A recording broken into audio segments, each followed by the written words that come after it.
we had a product market fit problem. And so we decided to niche down and make our customers very specific. It's very common to start a business and then to realize that it doesn't work as well as you imagined. I just started walking around town talking to potential B2B customers and asking them, hey, what do you think of this? What do you think of that? By talking to enough people, I found a problem I was able to solve.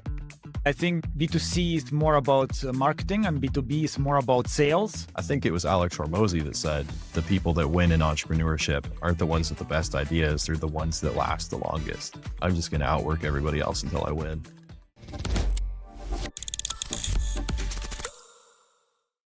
Welcome to another podcast episode. Today we have Jared, an entrepreneur and a product developer, as our guest. And he will explain his valuable lessons from all his ventures.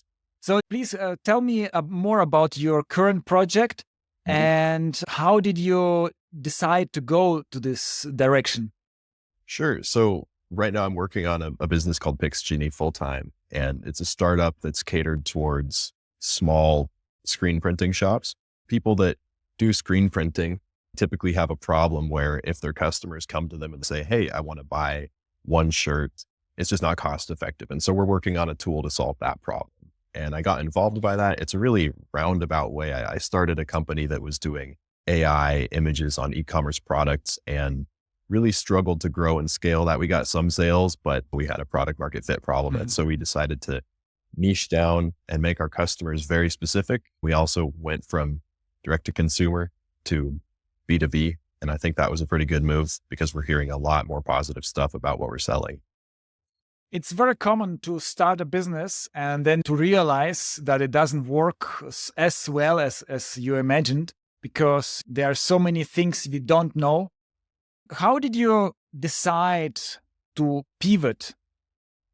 Well, we had put so much work into the first product, hundreds and hundreds of hours and a decent amount of money too. And I just kept realizing like, sure, we can develop it as much as we want and make the product better every single day. But if we're still not seeing increases in traction in the market and we're not getting more sales, it's like we're banging our heads against the wall. And so I knew there was a problem. And I just started walking around town talking to potential B2B customers and asking them, hey, what do you think of this? What do you think of that? And just talking to people. And that's when I met somebody that brought a problem to my attention that I was like, oh, I'm perfectly placed to solve that problem because I've kind of got the intersection of this industry, that industry. I can do product development in software land.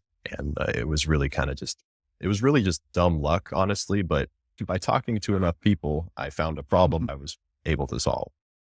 Yeah, you are very modest, I think, because that's like the numbers game. If you ask 5 people, then your chances of finding a great idea is not that high. But if you ask 50 people, then it's, of course, feels like luck. But at the end of the day, it's statistically pretty high chances to get a good idea. Yeah, if you just talk to more people and ask the right questions, eventually something's going to click, right? Yeah. There are so many people out there who are unsatisfied, unhappy with their current situation, but very few people are willing to start a startup because it's involved not only an idea, but also all the rest, especially like development of the product and marketing. How were you promoting your first business idea from this AI invention? Got some stories for that. I tried my hand at Reddit ads. I bought a couple Reddit ads. I bought a couple Facebook ads. And this was when the product was in its absolute infancy. The functionality was basically zero. It started out as a business called Your Life Poster. The idea was you go onto our website, yourlifeposter.com, and you type in 3 things about you. Like, what's your favorite animal? What's your favorite food? And then it would spit it off to an image generator and create a poster for you. And we would basically print the poster and mail it to you. I made Reddit ads for that. It was a really crappy photoshopped picture. It was terrible. I got clicks, but it was like $1 a click. I was like, there's no way I'm ever going to turn a profit on this. Even if I converted 10%, I wouldn't have turned a profit, I don't think. And so kept making the product better, making it better. We decided to put it on t-shirts. We actually put out a survey eventually saying, hey, customers, we were trying to sell to college students. what products do you want to put AI images on? And turns out a lot of people aren't really buying that, but we got the answer: t-shirts. We pivoted to be a t-shirt company. And I wore one of my t-shirts in a fashion show to get some attention. Wow. That was a pretty fun one. It took, oh man, it was like 7 hours of waiting around behind the scenes at this fashion show, just like sitting around doing nothing.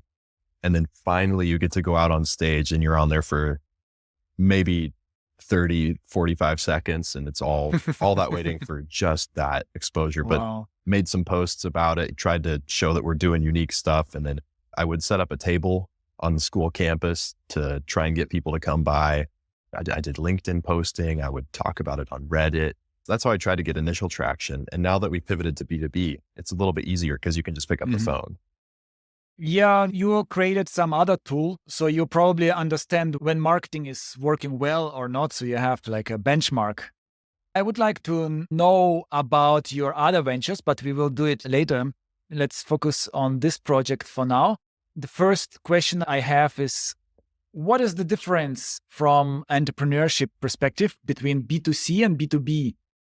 So B2C is when you're selling to consumers directly and you're not selling to a business entity. If I was to sell a t-shirt to my friend, that's B2C. People come to your website and they buy from you.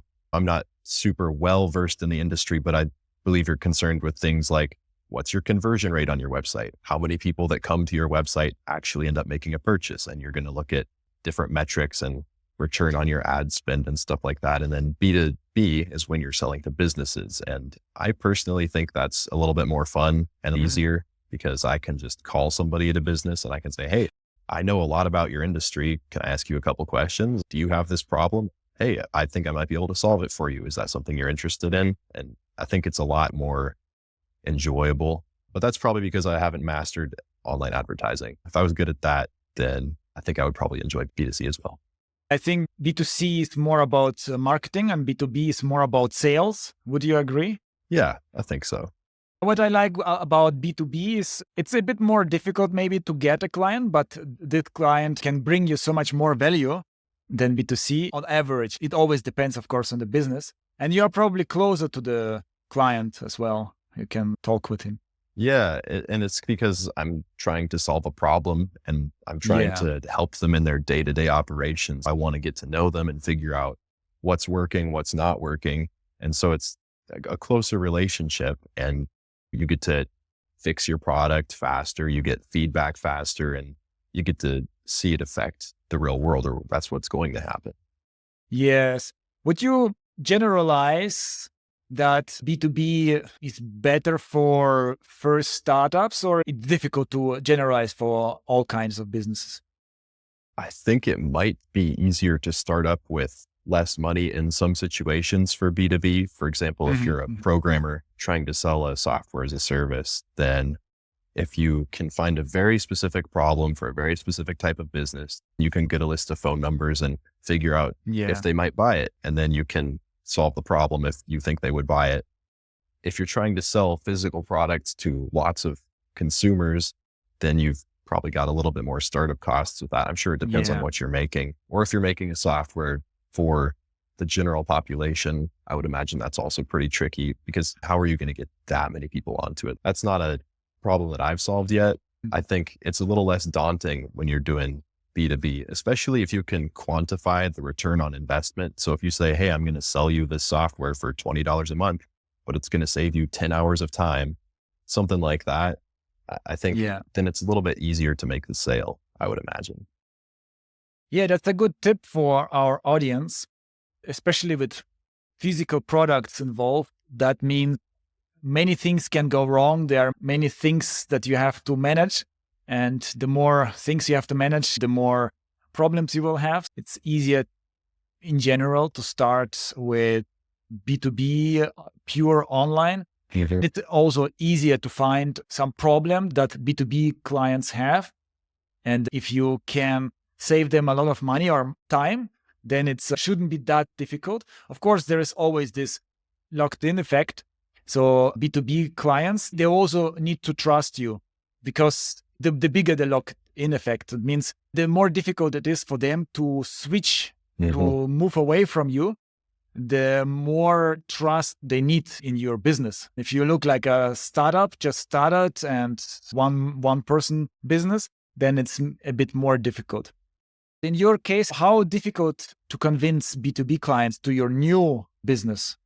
So far, the hardest part has been getting people to have a conversation with me over the phone. Yeah. But once I get talking to them, because I really know who they are and what their problems are in the print industry, I feel like once we get that conversation going, a lot of them are interested. And I'm seeing a lot of people saying, yeah, I would use that. And I want to be involved as soon as you drop your first rollout.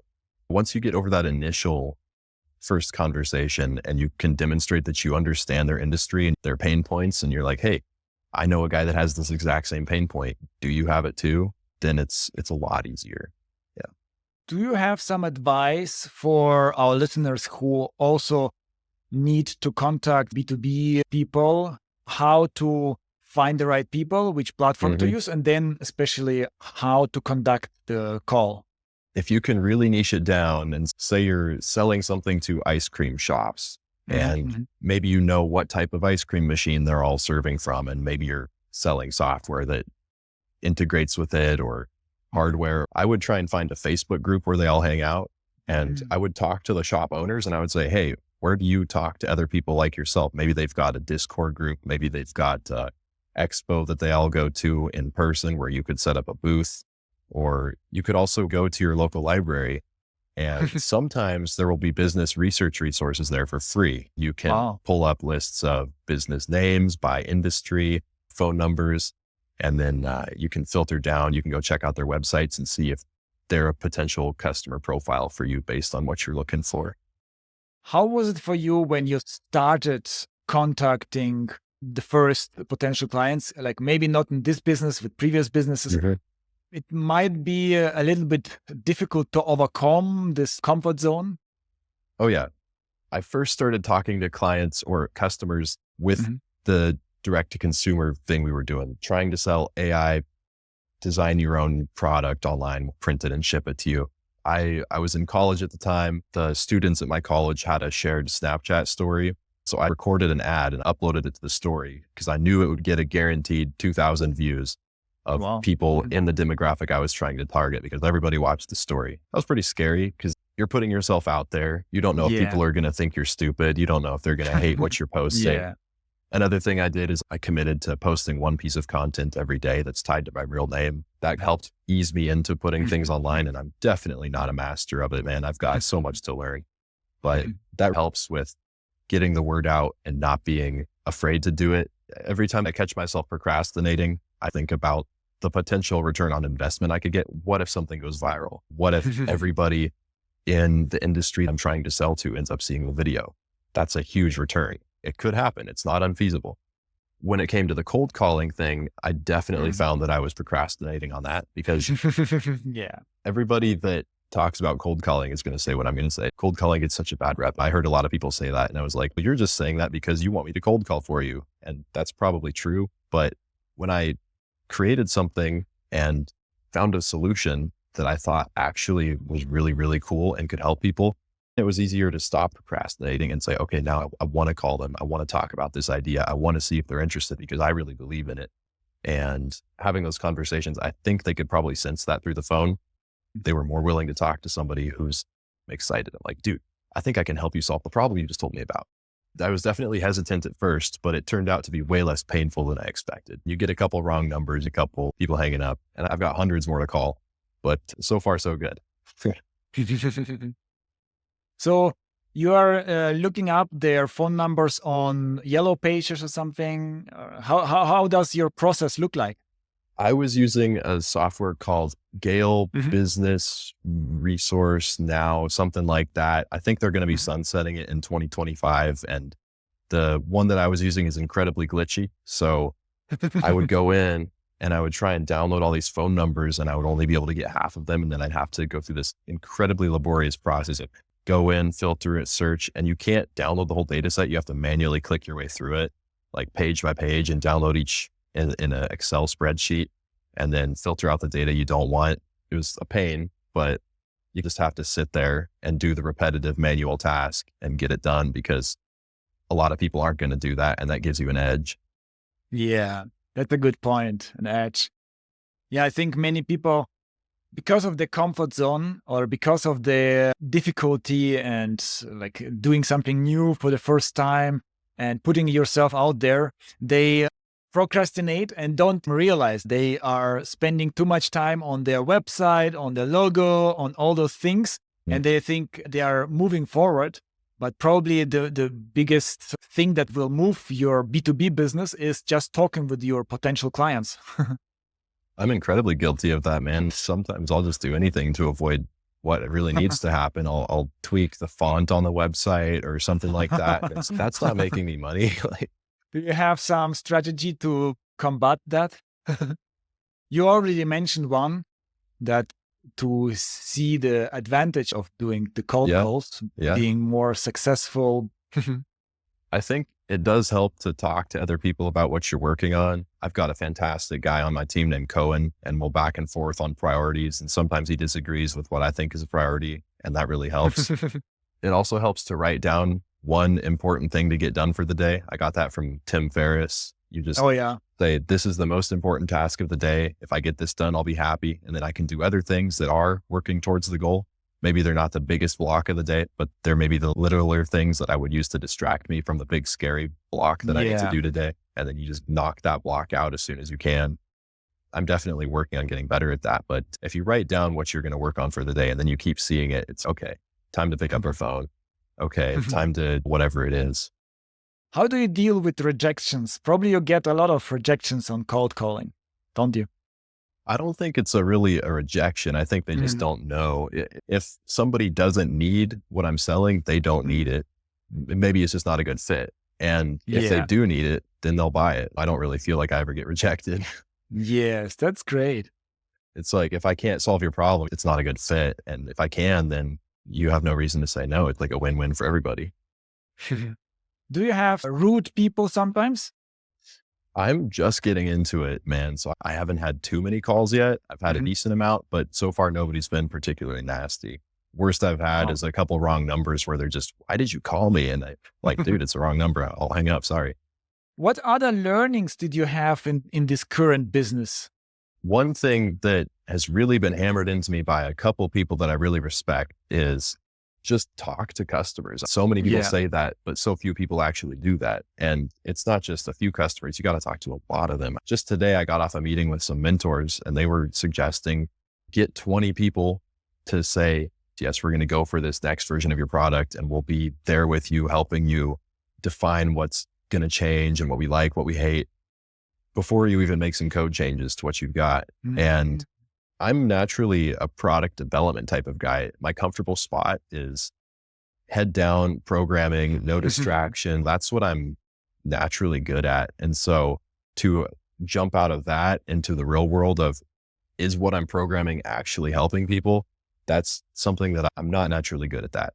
So going and doing the face-to-face stuff instead of the technical stuff, I think that can be a humongous pitfall for a lot of engineering types like me. It's like, we think of 1,000,001 product ideas. And then the first instinct is to go sink 100 hours into building something. But the first instinct should really be find out if people want to buy it first. So not only talking to your prospect, but also talking to your current clients who are already using your tool about new changes, what is important for them, what do they like, what don't they like, this kind of thing, isn't it?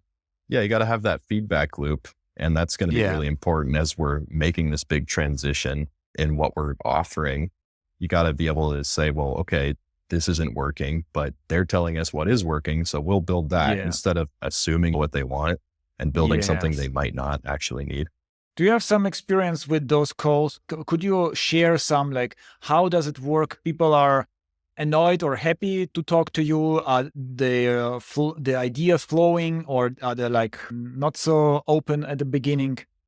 Well, it definitely depends on the person. Some people are just busy right then. I always leave a voicemail. If somebody doesn't pick up, I always leave a voicemail and I explain the situation. I say, hey, I've got this thing that I'm working on and I think it might be able to help you out. If you're interested, I'd love to get some advice from you on the industry and if this is actually a problem or not, just to get more proof that it's a good idea. And that's one thing I do. I just leave the voicemail if they don't pick up. I think that's probably increasing your chances a little bit. And then honestly, I wouldn't say that I'm a super qualified person to give advice on cold calls because I'm just dipping my toes in right now. Stuff that's worked for me has been not taking no for an answer, and not even in a pushy sales kind of way, more like, can you help me define what a good thing to fix for you would be kind of way? Like, can you give me information? And sometimes people just don't want to talk. I called this place recently and I was like, hey, I'm just working on this thing. I'm curious if I can get some advice and some feedback on what we've got. They were like, hey, yeah, I'll give you my manager's number. I was like, well, that's fantastic. I'll take their number. But since you're already on the line, maybe I can talk to you too. And so that phone call wasn't wasted. Got a little bit more industry information. I learned about a YouTube channel that a lot of people in the industry watch, which could be a potential influencer collaboration down the line. And I wouldn't have that information if I hadn't asked a slightly uncomfortable question. It's really not that bad. Would you mind if I talk to you too? And I always say it'll only take 2 minutes, and then that helps too. I think it's valuable advice in general, like from someone who is not a professional salesperson, because those salespeople, they have been doing it for so long, they don't even remember how difficult it was in the beginning. And I think many of our listeners, for them, even to take the first step is already a big mountain to climb. And you are much closer to them. And the advice you're giving is much more hands-on and much more useful for beginners. Yeah, man. I mean, not too long ago, I had never made a real set of cold calls before, but you have to pick up the phone and do something or you're not going to make money. Just simple math. The more you call, the more likely you will eat. Or at least I'm not saying that's the only way to make money, but in my situation, that was the way to verify the idea was good. Yeah. So there are so many bad business ideas. Even on a bigger scale, there was this juice press idea in Silicon Valley, and they invested millions of dollars. Then they realized, oh, we were in a bubble. We thought like $50 for a smoothie is a good idea. I guess they didn't. But if they called the relevant people outside of the Silicon Valley bubble, they would realize that it's not that good of an idea. That's funny. So from your other businesses and this business idea, how do you come up with business ideas and how do you evaluate them and decide, okay, this is a good idea that has potential? I come up with ideas all the time. I have a notebook of ideas and they just kind of pop into my head because I've tried to make it a bit of a habit. I'll look around and right now I see bricks and chairs and tables and I'm just like, somebody's making money by selling those. So I try and think all the time about different ways to make money. Sometimes a good idea pops up. Sometimes a terrible idea pops up. I'll write them down and sometimes I'll see one that's, oh, I like that. How big is the market size? This is something I'm learning to do. But before I didn't research the market size at all or research the customers or ask people. But now I verify the idea is good by saying, if I invest X amount of time into building this, what is the potential return? If the return is very small or I have to invest way more into it than I can get out, I'm obviously not going to build that. That was another problem with the direct to consumer stuff. When somebody bought something from my website, they didn't come back. So you always have to hunt down new sales and it's just no good. So I like recurring stuff. And I guess everybody likes recurring stuff. Everybody wants a recurring revenue for business, but I mean, it's a reason for that. I don't really have a process for coming up with ideas. I wish I could define one. That would be really nice, but I think it just happens. You look into, okay, has anybody done this before? How hard would it be to do? Being a programmer is really nice for me because I've been programming almost a decade now. I can look at a problem and break it down into little pieces and think, here's how I might do that piece and that piece. I think that's possible, but I'm sure people could have the same thing happen if they're good at another skill like engineering or chemistry. It's probably the same process. It's a creative work. I think it's difficult to completely systemize it and create a process where you will say, okay, I do this process, I do those steps, and then 100% of the times I will get an amazing idea. It's just a floating creativity. Sometimes you get a good idea, sometimes you don't. Maybe if you're Nikola Tesla or Einstein, you can do that, but I certainly can't. Even if you look from the bird perspective, you see only the highlights, but if you look at their That's true. notes, probably you would surprise about how much like crazy ideas they had. That's a good point. What do you think about AI? Is it for you like a big opportunity, or are you like a bit more scared? Ooh, I'm not scared of AI. I'm scared of what it might be used for. I think there's a huge bubble. I've been looking at the internet and see that a humongous percentage of LinkedIn comments are AI. A humongous percentage of Reddit comments are AI. Who knows how many posts are AI? I see YouTube videos that are generated entirely through AI. I actually made a YouTube video generator myself, and I generated 1,000 unique videos in under an hour. And I could have posted them all, but I realized that's not really valuable. You could probably plug ChatGPT into an image generator and create unique storylines with somewhat decent drawings. And then you could throw that on Reddit or Instagram. And that's the big thing that I've noticed about AI is just how much of the internet is just AI content being dumped onto it. I'm really curious what's going to happen. Are we going to lose faith in the internet as a way of obtaining reliable information? Are we going to try and regulate it? I don't know. But I think there is a bubble that's probably going to pop at some point because a lot of these systems don't seem to actually be as useful as people think they're going to be. And I believe we're hitting a stalling point. It seems like they're not getting better much faster. The fact that ChatGPT has simple math errors or tells you incorrect information when you're programming, how much can you really trust it? I think it's overhyped. Yeah, definitely. Yeah, 100%. You have to read through so much text, and it's not always so much value if it's done on masses with AI. So yeah, you might stop reading everything on LinkedIn or on. If somebody makes a social media where every post is verified by a human, verified to not be AI, I think they could probably do something good with that. If somebody comments under a LinkedIn post I make, is that an AI or do they really comment that? Are they just doing this to farm likes and subscribers? It's really annoying. Which other advice could you give to our listeners, especially in terms of product development from your experience with so many different startups? I think the difference between good and great is actually really big. You can get a product 80% of the way there, but that's only 20% of the work. Getting it the final 20% of the way there is like 80% of the work. It's the little tiny details, the loading speed and the tweaks, all those little tiny things take so much more time than you expect. And if you're programming something, it's always going to take 5-10 times as long as you think it will. Things come up. It's wonderful. We love it. But yeah, I think you have to be willing to be extremely detail oriented if you're going to create a product, and you have to look at every little thing. And the difference between good and great, I think, is a really important thing to know. I think it's also about timing. If you start a business and you don't know if this idea will work, then it's not so important to have a great product, like 100% optimized. That's a good point. That's a good point. That was my engineer brain talking. I like to overdevelop something and it doesn't always return. You should also make sure that you're talking to your customers first before you over-engineer it and make it perfect. That's a really good point. Yeah, we did exactly that with our first startup with my business partner, Chris. We actually listened to clients, but only one client. And he had thousands of ideas. We wanted to implement every one of them. In the end, we realized, we need 2 years more to launch all those features. Okay, let's do it from scratch. This time, really simplified version. I get the minimum viable product out. Yeah. And it's also probably a good lesson. Like sometimes customers go into this idea generation and have thousands of ideas. But if you listen to several people, then you see what do they have in common, which ideas do they demand? High priority ones.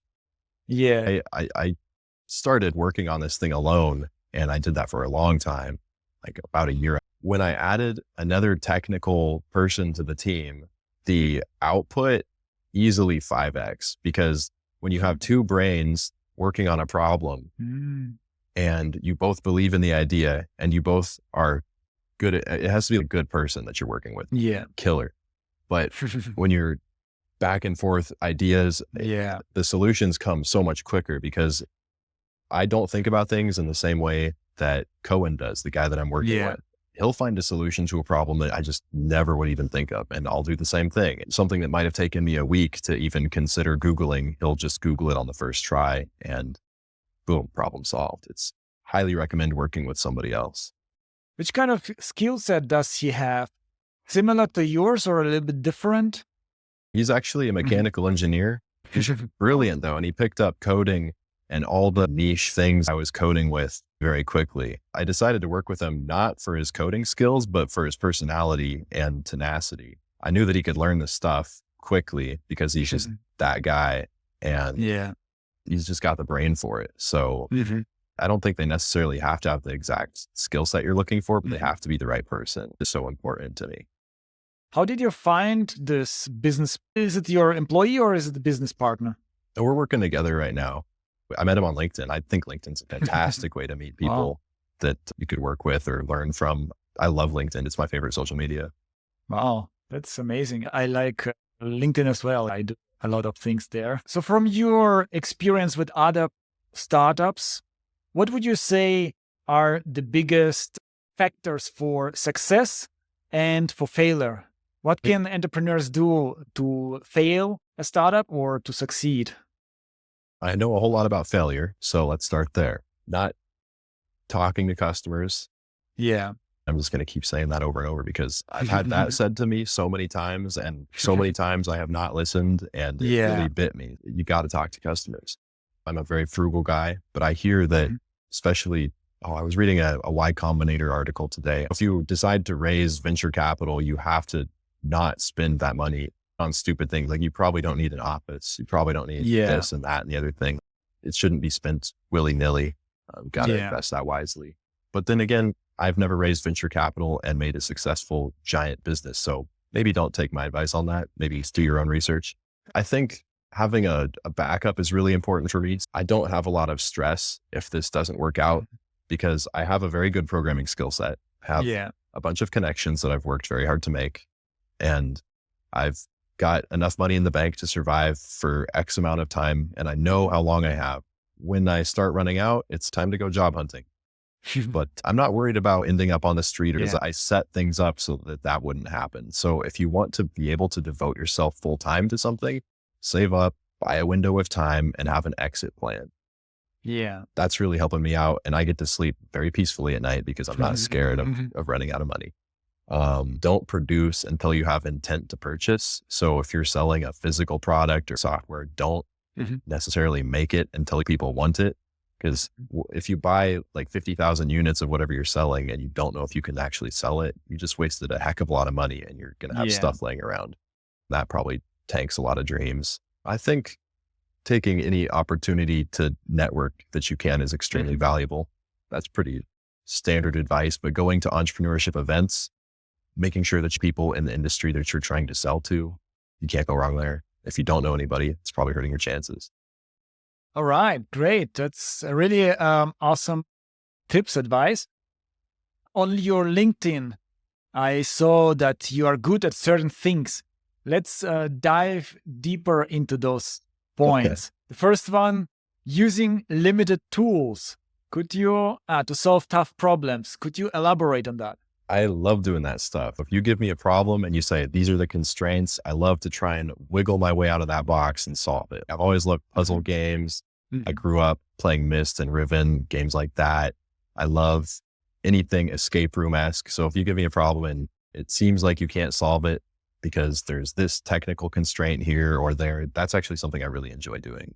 And I've been doing that for a long time. Way back, I was lifeguarding and doing some research for college. I had to do some work on a really underpowered laptop, and figuring out how to handle a large data set on a laptop like that was a really fun process for me. It's like, you can't load the whole thing into memory, but you can do other stuff to solve the problem. I like that sort of thing. Great. The second point was communicating efficiently to technical and non-technical people. That's something that I have tried to develop very purposefully.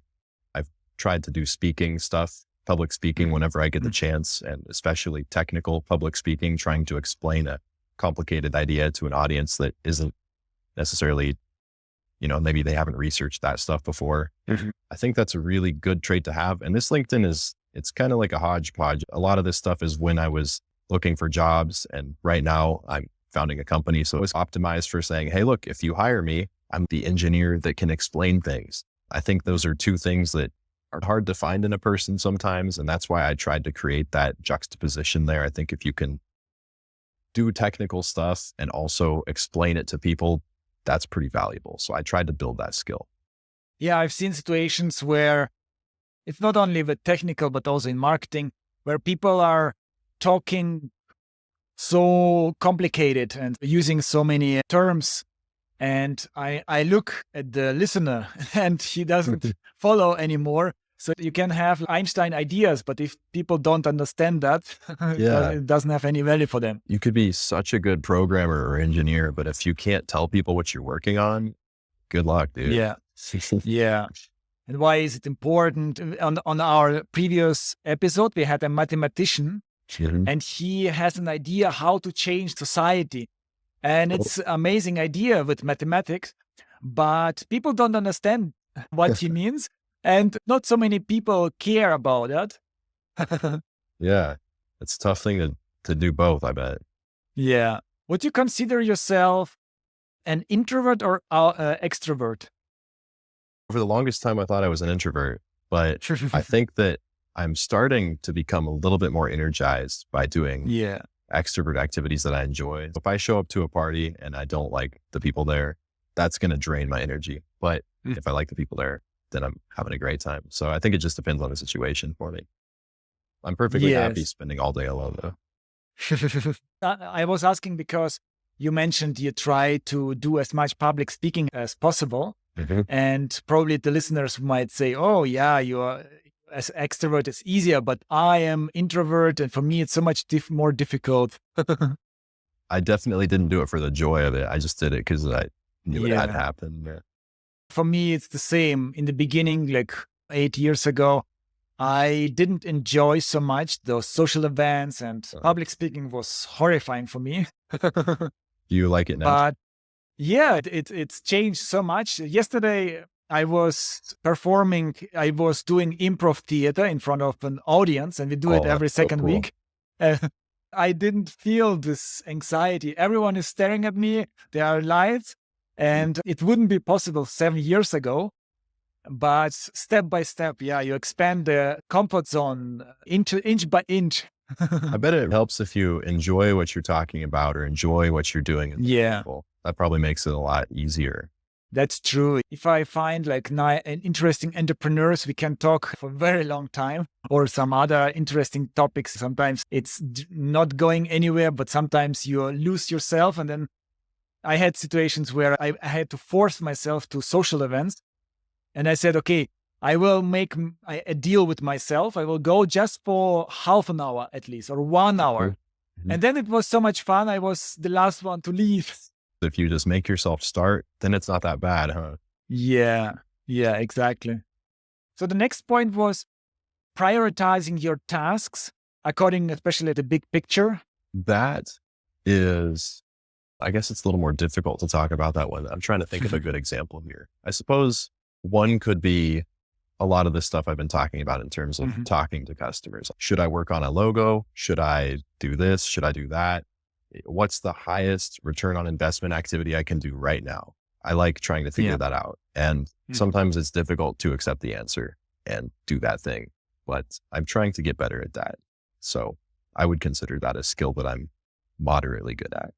How is your process with that? Do you do it every day? Do you have like weekly, a couple hours? If I'm really struggling to identify what the highest ROI thing to do is, then I use the Eisenhower decision matrix, where you've got urgent and non-urgent, and then important and non-important. And so that gives you 4 quadrants. You've got urgent and important tasks, which you do right away. The other quadrants have different things that you do with them. Like maybe you delegate them, find a way to simplify the process, schedule them for a different time, or avoid doing them, or just do them when you have free time. And so that kind of helps me out. I'll take something like my business Pix Genie, and I'll say, okay, what are all the things that need to get done? I need a better logo. I need to fix this thing on the website. I need to talk to customers. I need to do blah, blah, blah. And then what's in the urgent and important quadrant? That's what I'm doing now. And then I'll do the other stuff, or I'll schedule the other stuff later. Yeah, the task list can be limitless. You can have like hundreds of tasks and it feels overwhelming. Where should I start? And sometimes it's also demotivating, but if you structure it, it's much easier. I've also tried to use a Kanban. The backlog just gets so big because I come up with so many improvements, and I don't really like doing that one. There's too much backlog. There's too much stuff. I like the decision matrix better, but every now and then I'll fill it up and then I'll wipe the slate clean and come up with the real priorities again. Every now and then you just let it fill up on accident. It's definitely a work in progress.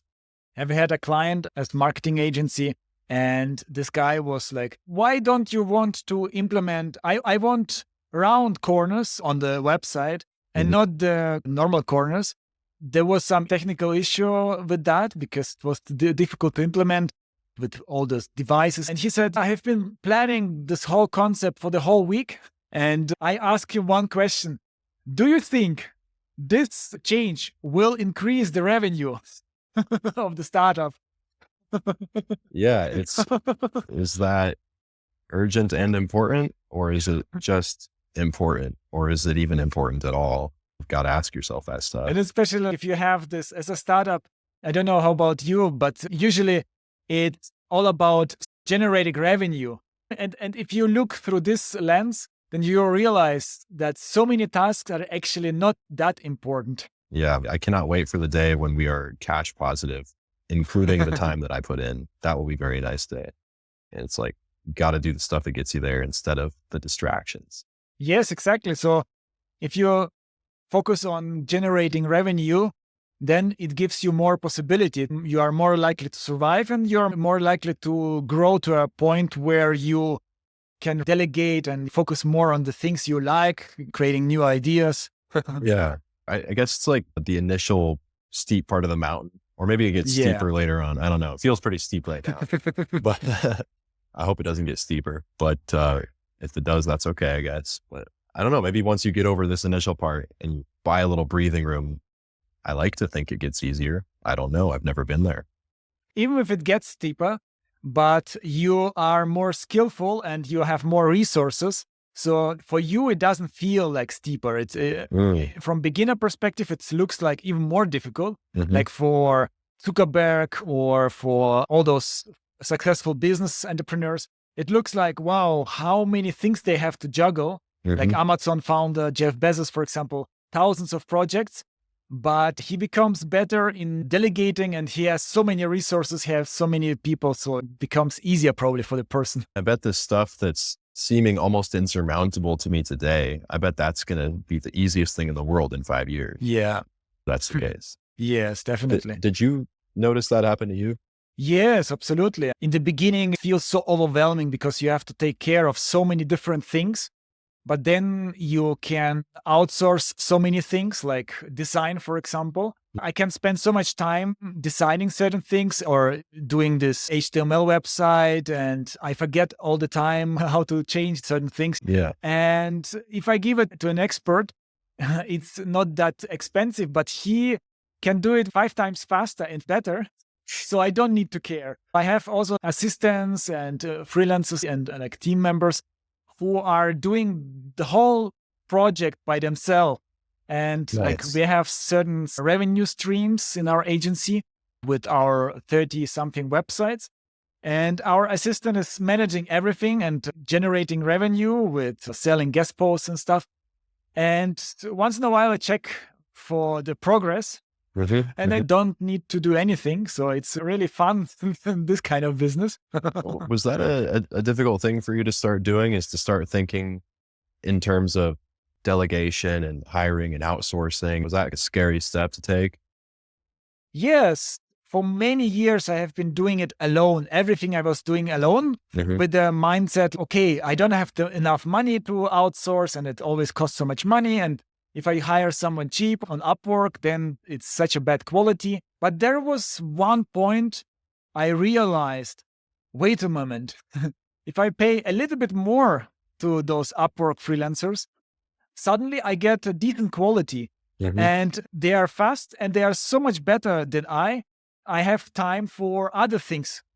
And then I went maybe overboard with that. So I focus everything we do. I always think about how can I delegate it.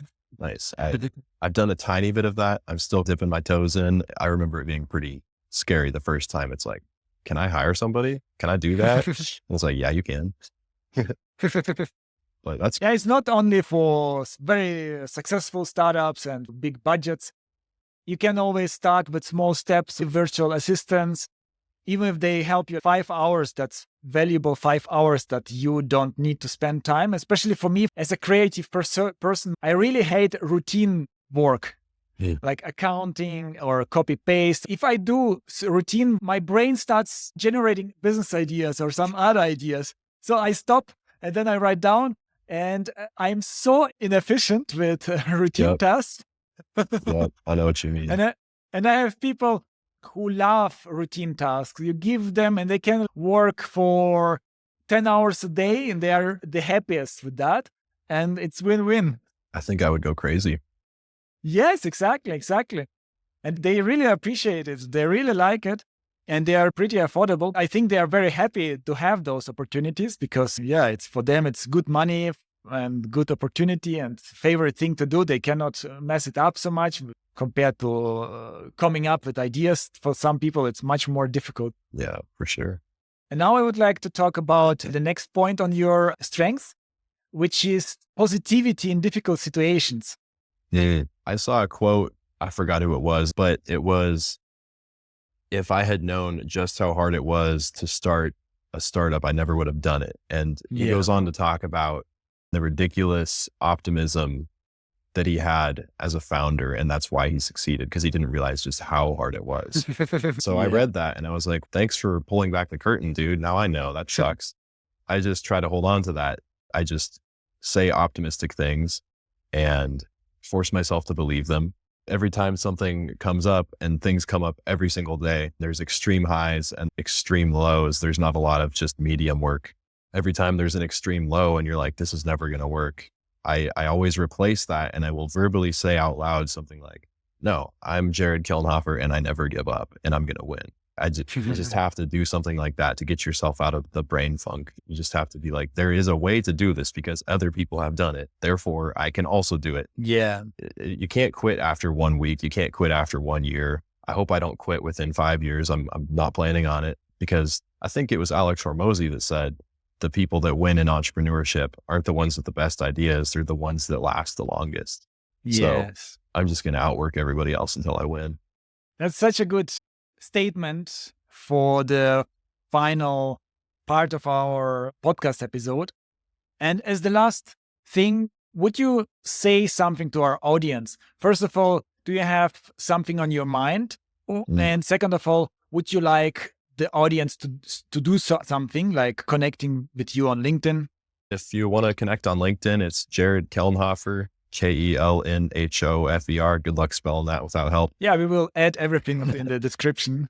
It's quite the name, I know. If you're a screen printing shop, I can probably help you make your one-off orders more profitable. But then as far as some advice and tips and stuff, one thing that I'm pretty passionate about is living distraction-free and not being on social media more than necessary. I highly recommend taking control of your time by disabling the app store on your phone and making it so that you need a password to install apps. You should write that password on a piece of paper and put it somewhere that it's hard to get. And then maybe even have somebody else put that password in for you so that you can't install Instagram, you can't install TikTok. Don't worry, you can use them on your laptop. If you need to upload a video, put it in Google Drive, upload it on your laptop. Don't have that stuff in your pocket because you're going to waste hours every day, or at least I do. And so I live with the laptop out of the house and no social media on the phone, no TV at home. That gives me hours and hours back every day that I get to just be bored. And then when I'm bored, I have to work on stuff. So I get more done. Wow. That sounds really depressing, but it works, man. I really don't like having my attention stolen. So I'm trying to take it back. And I hope more people do that.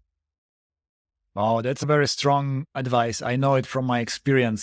If you get bored, you come up with better ideas, in my opinion. If you always, every second you have for free time and you spend it with TikTok or YouTube videos, your brain doesn't have time to process all the information you got and to come up with ideas. Next time you're scrolling on TikTok, think, what was the third video back? You won't even remember it. It's very sad. I really hate that stuff. I think you should do everything in your power to make it easy to say no by making it impossible to use it. Wow, that's really great. Thank you so much, Jared. It was so much fun, and I really wish you a lot of success with your startup and future startups. Appreciate you having me on. Bye-bye, everyone. Ciao.